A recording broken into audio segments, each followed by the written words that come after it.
হরে কৃষ্ণ। সেই ভগবানের কথা কিছু বলবার চেষ্টা করছি।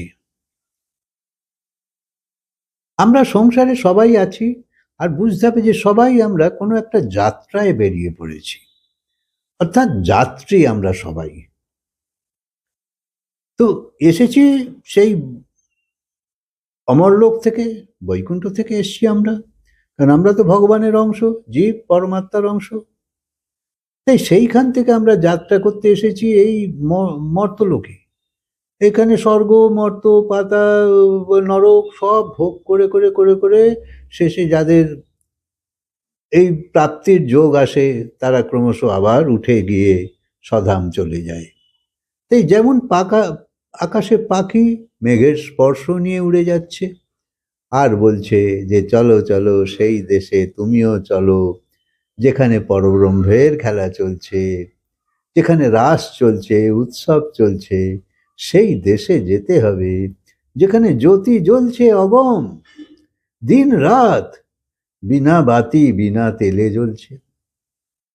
আমরা সব আত্মাই সেই যাত্রায় বেরিয়ে পড়েছি। নামের পরিচয় তো আমার নয়, নাম তো এই শরীরের নাম হয়। কাল আবার নতুন নামে আসব এই দুনিয়াতে, অন্য জীবন কাহিনী হবে, অন্য শহর হবে, জন্মস্থল আলাদা হবে। এই চোখে দেখে তখন কাউকে কাউকে আপন মনে হবে, আবার কাউকে কাউকে মনে হবে এর সঙ্গে কথা বলবো না, পছন্দ হবে না। কিন্তু জীবনের যাত্রা তো থেমে থাকে না, শ্বাসের যাত্রা চলতেই থাকে। কখনো কখনো বোঝাপড়া করেও থাকতে হয়। একই ছাদের নিচে দুটো মানুষ থাকে, সামাজিক সম্পর্কে বাঁধা, তবুও একজন আরেকজনের থেকে কত দূরে। এপাশ দিয়েছে ও চলে যাচ্ছে, ওপাশ দিয়ে ও চলে যাচ্ছে, যেন একজন একজনকে চেনেই না। কিন্তু তবুও তো বাঁচতে হয়, বাধ্য আছো তাই। কত বিরোধ নিয়েই এই সংসারে আমরা সবাই আছি, কারণ মন তো ভেতরে আছে আর সে যা খুশি ভাবতে পারছে। তাই যে যাত্রায় আমরা সবাই বেরিয়ে পড়েছি, সেই যাত্রাটা কি, কি করবার জন্য আমরা এসেছি, অথবা যা এখন করছি তার জন্যেই কি এসেছি, নাকি অন্য কিছু করবার ছিল। এসব কাজ তো চলছেই, যেমন পেট ভরাতে হচ্ছে, শরীরকে সাজানো চলছে, সম্বন্ধ বজায় রাখতে হচ্ছে, কর্তব্য করতে হচ্ছে, সাধন সংগ্রহ করছি বাঁচবার জন্যে। তো কিন্তু কি জন্যে বেঁচে আছি তা তো জানি না, শুধু বেঁচে আছি। কেউ বলবে আমি পরিবারের জন্য বেঁচে আছি, কেউ বলবে আমি সন্তানের জন্য বেঁচে আছি। কিন্তু সন্তান কি তোমার জন্য বেঁচে আছে? ও তো নিজের জন্য আছে।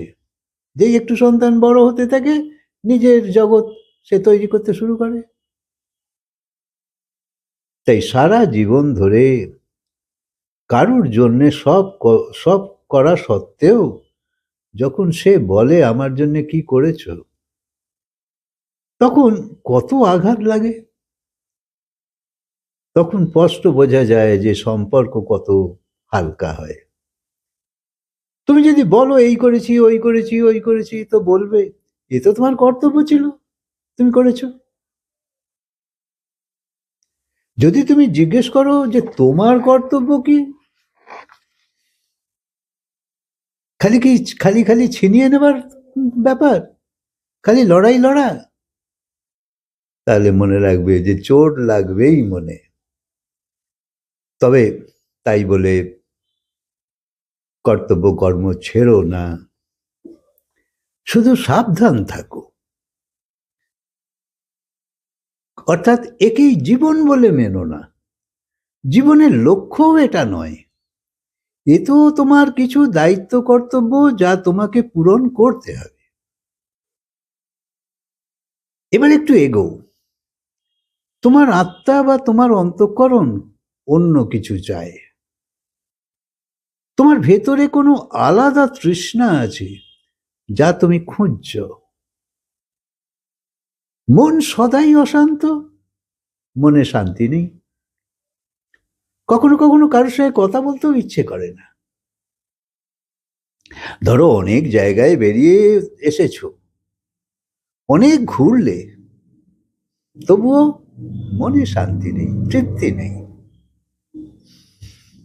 এটাই আমাদের তৃষ্ণা, যে আমরা শান্তি খুঁজছি, তৃপ্তি খুঁজছি, তাকেই তো মেটাতে হবে। কেউ বলছে আমি পয়সা কামিয়েছি, কেউ বলছে আমি রাজনীতি করেছি, কেউ বলছে লোকের পাশে সংগঠনে সব দেখে নিয়েছি, কিন্তু জীবনে আনন্দ নেই, মস্তি নেই। কি জানি কোথায় যেন হারিয়ে গেছে।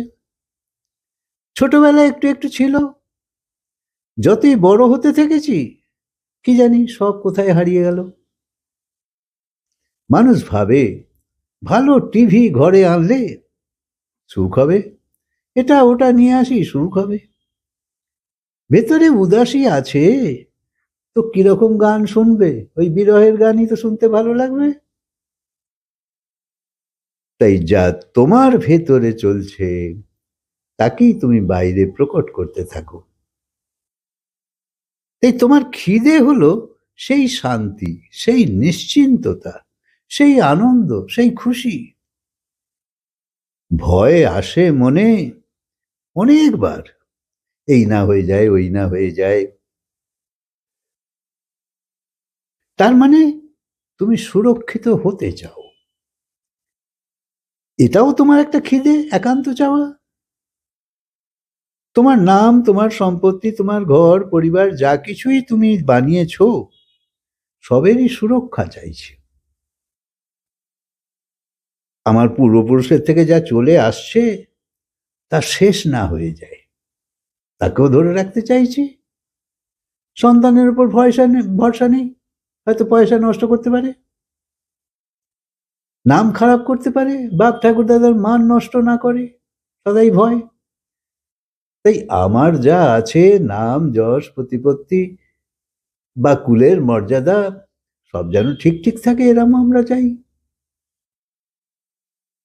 তাই সুরক্ষিত হতে তুমি চাও, ভয় মুক্ত হতে চাও, শান্তি পেতে চাও, আনন্দিত হতে চাও, খুশি থাকতে চাও, এ সবই তোমার ভেতরের চাওয়া। একেই খিদে বলে। তার মানে তুমি নিশ্চিন্ত এবং নির্ভাবনায় থাকতে চাও, মস্তিতে থাকতে চাও, সদা প্রসন্নতা চাও। তারপর ধরো কাউকে পরোয়া করবে না, এরকম বেপরোয়া থাকবে, এরকমও তুমি চাও। তাহলে এসবের জন্যে কি করা যায়? কিছুই করতে হবে না, যেখানে আছো সেখানেই থাকো। শুধু নিজের মনোদশা, তোমার মনের যে বিচার, তাকে একটু বদলাও, ব্যাস। যত যত তুমি সেই দিকে মনোযোগ দেবে, ফল পেতেই থাকবে। দশা গলদ কেন, দিশা গলদ।